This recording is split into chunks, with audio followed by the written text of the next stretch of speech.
Welcome to my YouTube channel literature and life. दोस्तों, आप सबका मेरे यूट्यूब चैनल लिटरेचर और लाइफ पर स्वागत है।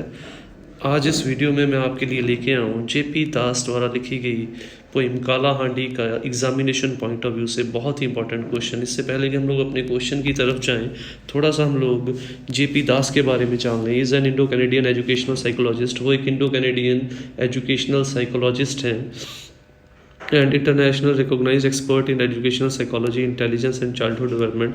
और अंतर्राष्ट्रीय स्तर पे भी उनकी एजुकेशनल साइकोलॉजी, इंटेलिजेंस और चाइल्डहुड डेवलपमेंट की जो कंट्रीब्यूशंस हैं उनको हम लोग अनदेखा नहीं कर सकते। उन्होंने अंतर्राष्ट्रीय स्तर पे वो एक एजुकेशनल साइकोलॉजिस्ट के तौर पे उनका माना जाता है। Among his contribution to psychology, उनकी साइकोलॉजी में मेन कंट्रीब्यूशन है PASS theory of intelligence, Das Naglieri cognitive assessment system. Das was the director of JP Das development disability centre at University of Alberta. Das ने JP Das development disability centre University of Alberta में बतौर director भी काम किया है and is currently emeritus director of centre on, और अब वो एमरेटस डायरेक्टर के तौर पे centre on developmental and learning disabilities and emeritus professor of educational psychology at University of Alberta में काम कर रहे हैं। He is a member of Royal Society of Canada. उनको Royal society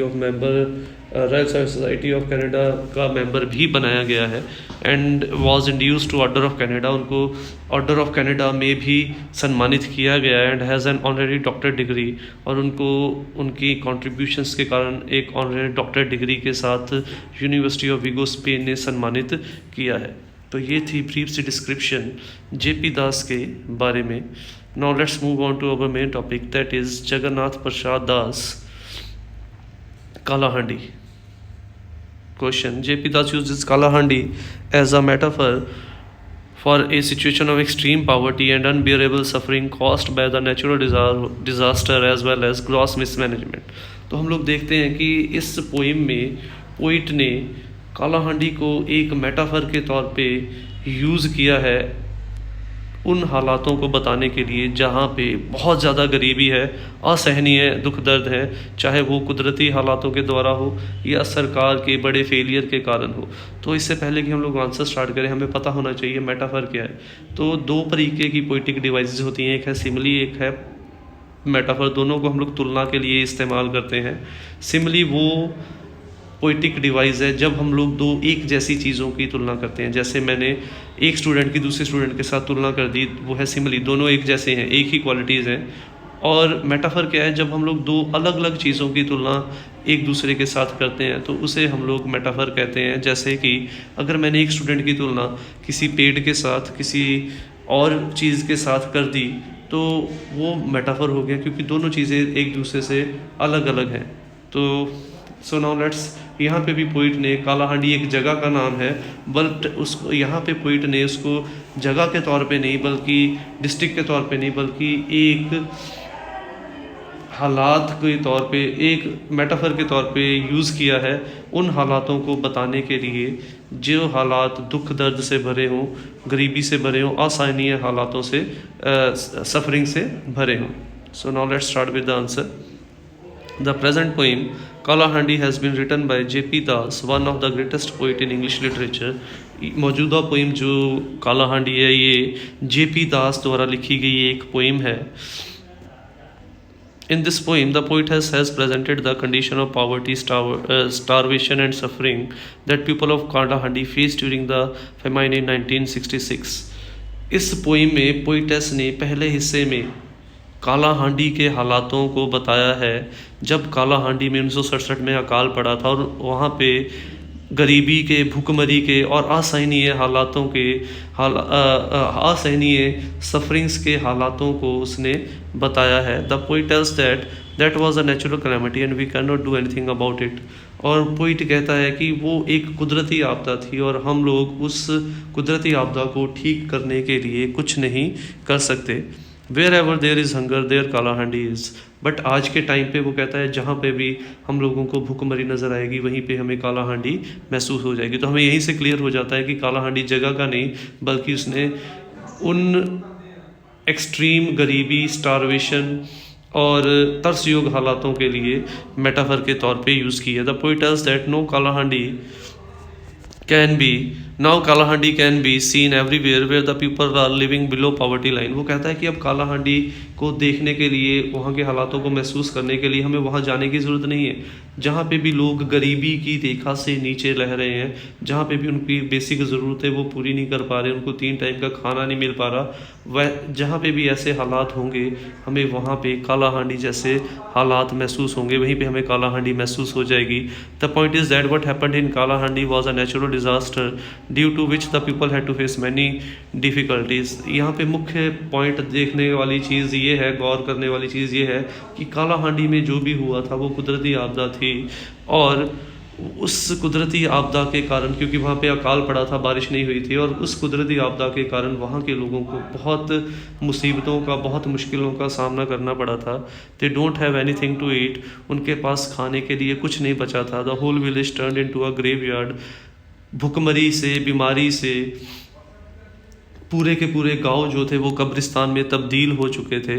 and river turns into sand, और जो नदियां थी वो सूख कर रेत रह गई थी। The people turn into skeleton, और जो इंसान थे वो भी इंसानी कंकाल जैसे बन चुके थे, क्योंकि खाना ना मिलने से मांस जो था वो उनकी हड्डियों के साथ ही चिपक चुका था। They have to sell everything to fulfil their basic needs, उनको अपनी ज़रूरतों को पूरा करने के लिए अपनी हर बिलोंगिंग को बेचना पड़ रहा था।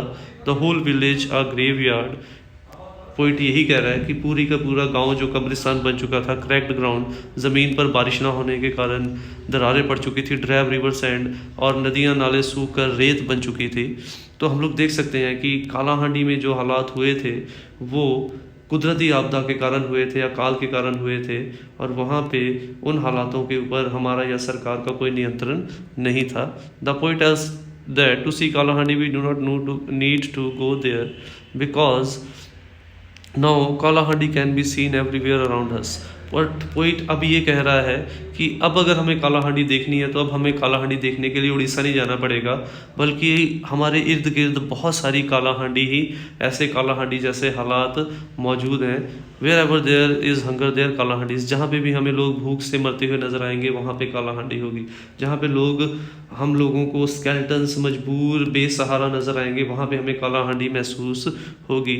The poet tells that we and our system of management are responsible for this। तो जैसे वो पहले कह रहा था कि जो कालाहांडी में हुआ था वो हमारे या सरकार के नियंत्रण में नहीं था, बट अब जो हो रहा है वो कह रहा है कि उसके लिए हमारा सरकार और हम लोग कहीं ना कहीं इस चीज़ के लिए जिम्मेदार है, क्योंकि अगर सरकार ने अच्छी मैनेजमेंट नहीं की तो सरकार को भी तो हम लोगों ने ही चुना है। तो इनडायरेक्टली या डायरेक्टली इन हालातों के लिए सरकार के साथ साथ हम सब लोग भी जिम्मेदार हैं। The poet tells that we can feel Kalahandi where the people are dying of hunger. Poet कहता है कि हम लोग वहाँ पे कालाहांडी को महसूस कर सकते हैं जहाँ पे लोग भूख से मर रहे हैं। They have to look for charity to fulfil their needs. उनको लोगों के दान के ऊपर निर्भर होना पड़ता है अपनी ज़रूरतों को पूरा करने के लिए। Kalahandi is there in the gathering of famished crowds before charity kitchen.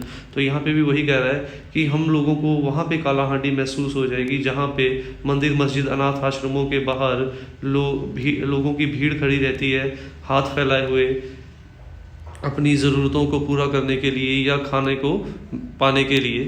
Kalahandi can also be felt there where the people are selling their children and the size of young girls sold to brothel. Kalahandi वहाँ पे भी हम लोग महसूस कर सकते हैं जहाँ पे लोग इतने ज़्यादा गरीबी से मजबूर हो चुके हैं कि वो लोग अपने बच्चों को बेचने के लिए मजबूर हैं, कि वो लोग अपनी लड़कियों पर कोठे पर बेचने के लिए मजबूर हैं, और वहाँ पे कोठों पे बैठी लड़कियाँ अपनी जीविका के लिए अपने शरीर को बेचने के लिए मजबूर हैं। तो हम लोग देख सकते हैं कि कालाहांडी को हम लोग हर उस जगह देख सकते हैं जहाँ पे लोग बहुत लाचार हैं, बहुत मजबूर हैं। कालाहांडी में भी ऐसे हालात थे, बट वो कुदरती आपदा थी, बट ये हालात हमारी गलतियों का खामियाजा है, ये हमारी गलतियों का ही नतीजा है। Sorry. Kalahandi can also be felt in the silent procession of helpless people. Kalahandi को हम लोग उन लोगों के विद्रोह के अंदर भी देख सकते हैं जो लोग इन हालातों के अगेंस्ट आवाज़ तो उठाना चाहते हैं, बट हालातों ने उनको इतना कमज़ोर कर दिया है कि उनके अंदर हालातों का विद्रोह करने की हिम्मत भी नहीं रही। It can also be seen on the false statement of newspaper, it can be seen in the cheap sympathy and false promises of the government. और इसको हम लोग अखबारों और न्यूज़पेपर्स पर आने वाली झूठी खबरें, झूठे सरकार के द्वारा बताए गए झूठे आश्वासनों में भी देख सकते हैं। जैसे इलेक्शंस आते हैं तो सरकार बड़े बड़े वादे कर देती है और 5 साल गुजर जाते हैं, उन वादों को पूरा नहीं करती। जहाँ पे भी हमें ऐसे हालात नज़र आएंगे वहाँ पे हम लोगों को कालाहांडी महसूस होगी। The poet tells that now we can see Kalahandi everywhere around us. तो ये कहना भी गलत नहीं होगा, हमारे इर्द गिर्द जहाँ पे भी ऐसे हालात होंगे वहाँ पे हमें कालाहांडी महसूस हो जाएगी। The poet tells us this condition will prove very dangerous in future. और पोइट ये भी कहता है कि इन हालातों को सही नहीं किया गया तो आने वाले टाइम में ये हालात हमारे लिए बहुत खतरनाक साबित हो सकते हैं। He tells that government must bring balance between the poor and rich. वो कहता है कि सरकार को एक संतुलन बनाना पड़ेगा अमीर और गरीब के अंदर, नहीं तो वो दिन दूर नहीं जब मजबूर होकर गरीब लोग जो हैं वो अमीरों को मारना या अमीरों को लूटना शुरू कर देंगे अपनी ज़रूरतों को पूरा करने के लिए। In the end to conclude we can say that the poet has used Kalahandi as a metaphor for sufferings. तो हम लोग देख सकते हैं साफ साफ कि पोइट ने कालाहांडी को एक मेटाफर के तौर पे यूज़ किया है। किस चीज़ के लिए? For the suffering, hunger and helplessness faced by people in modern world. आज की दुनिया में जो लोगों को मजबूरी, भूखमरी और लाचारता का शिकार होना पड़ता है, उन हालातों का व्याख्यान करने के लिए उसने कालाहांडी को एक मेटाफर के तौर पे यूज़ किया गया है। The poet also tells that we cannot call ourselves developed when there are such Kalahandi present everywhere around us। Poet ये भी कहता है कि जब तक हमारे इर्द गिर्द ऐसे कालाहांडी मौजूद है हम लोग अपने आप को विकसित नहीं कह सकते, क्योंकि जब तक सब लोगों का विकास नहीं होगा तब तक हम लोग विकसित नहीं कहलाएंगे। तो ये थी हमारी आज की वीडियो। उम्मीद करता हूँ आपको वीडियो अच्छी लगी होगी। वीडियो अच्छी लगी हो तो वीडियो को लाइक और कमेंट ज़रूर कीजिए और ऐसी वीडियोस के लिए चैनल को सब्सक्राइब कीजिए और नई नई वीडियोस की अपडेट्स के लिए बेल आइकन पर क्लिक कीजिए। Thanks for watching the video. Don't forget to subscribe my channel, click on the bell icon to get the latest updates.